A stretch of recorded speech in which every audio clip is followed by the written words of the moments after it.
How to fix fail to download or apply critical settings on Roblox. Hi everyone, I'm here to assist you today without any delay. Let's jump right in. First, open Task Manager on your device. After you're in the Task Manager, you will find this kind of screen pop up. Here, simply scroll down to Roblox and right-click on Roblox. After you right-click on Roblox, click on End Task. After you click on End Task in here, you will find this kind of screen pop up.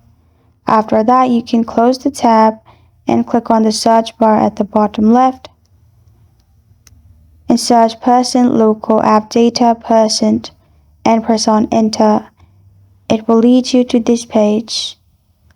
Here, simply scroll down and click on Roblox. After you've clicked on Roblox in here, simply click on Versions.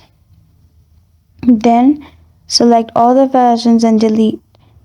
Press on the delete option on your keyboard. After that, you can simply download. Your problem will be fixed. This is how to fix fail to download or apply critical settings on Roblox. Thank you for joining me today. If this video helps you out, please leave a like and subscribe for more. Got a question or want to suggest a topic? Comment below. Thank you for watching.